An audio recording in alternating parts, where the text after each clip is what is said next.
భద్రాద్రి కొత్తగూడెం జిల్లా అశ్వారావుపేట మండలంలో మంత్రి తుమ్మల నాగేశ్వరరావు విస్తృతంగా పర్యటించారు. మండలంలోని వెంకమ్మ చెరువు వరద కాలువ పనులను ఆయన స్వయంగా పరిశీలించారు. పనుల పురోగతిపై అధికారులతో మాట్లాడి యుద్ధ ప్రాతిపదికన పనులు పూర్తి చేయాలని ఆదేశించారు.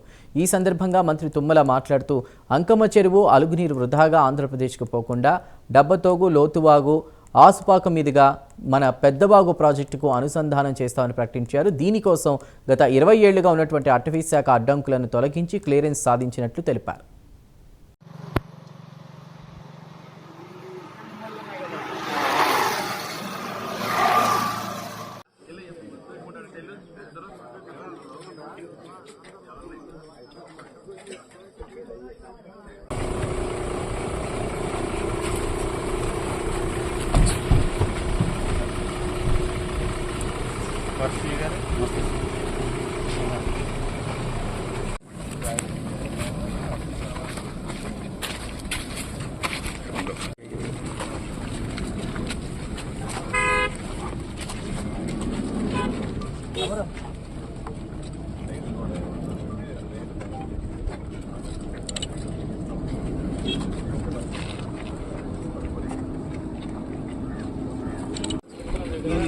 దెబ్బతోపు చెరువు సార్ 700 ఎకరాలు.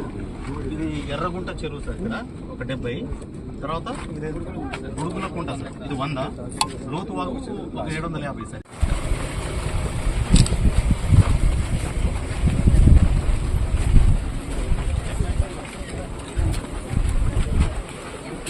గారికి కూడా నా యొక్క శిరస్సు వంచి నమస్కరిస్తున్నాం సార్. అదేవిధంగా వెంకమ్మ చెరువు వరద కాలువకు సంబంధించి గత అనేక సంవత్సరాలు మా పోరాటాలు చూసి కూడా మీ దయ వల్ల ఈ రోజున మాకు అంత నష్టపరిహారం వస్తుంది సార్. Thank you sir.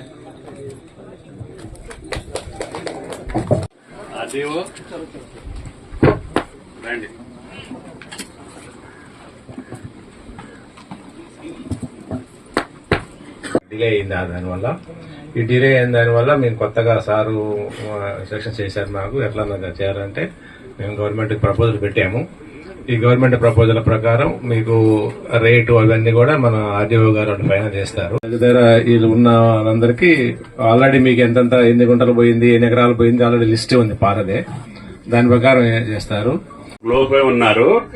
ఇప్పుడు ఎమ్మెల్యే గారు వచ్చారంటే డబ్బులు ఇవ్వటానికే కదా. మీరు ఎస్ అంటే వెళ్ళి గవర్నమెంట్ దగ్గర పట్టుకురావటమే. మీరు ఎస్ అను అది చెప్పు నువ్వు, లేకపోతే మళ్ళీ ఇంకొక 20 ఏళ్ళు ఆగుతానంటే ఆగు. నేనేం చేయాలి? ఓకే, ఆర్డీఓ గారు మాట్లాడతా. ఈ ప్రెస్ వాళ్ళు ఇప్పుడు మళ్ళీ పెదవాకు కూడా తెగిపోయింది, దానికి కూడా మళ్ళీ బాగు చేపియాలి. ఈ నీళ్లు వస్తే మనకి వర్షానికి వచ్చే నీళ్లు కిందికి పోకుండా, జల్లేరికి పోకుండా డబ్బులు ఇచ్చే బాధ్యత ఎమ్మెల్యే గారు. మీరు పనులు మొదలు పెట్టిస్తే వర్షాలు కూడా మీరు వేరే ఆలోచన చేయకుండా నిన్ను కూడా అందుకనే పిలిపించా. ఆయన రాస్తే గవర్నమెంట్ ఇచ్చేస్తాడు. నేను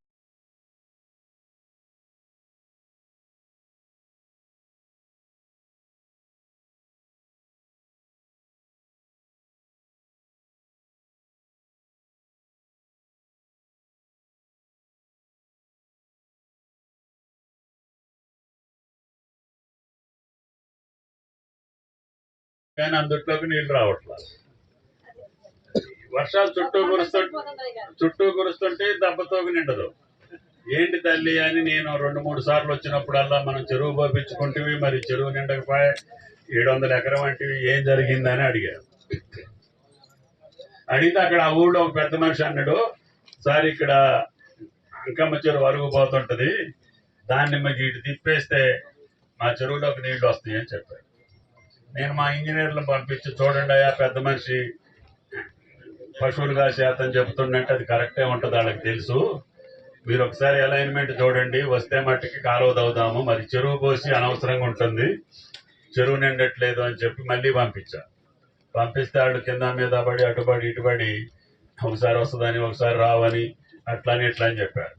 లేదు గారు పాపం అన్ని రోజులు దెబ్బలాడి చెరువు పోపించుకుంది.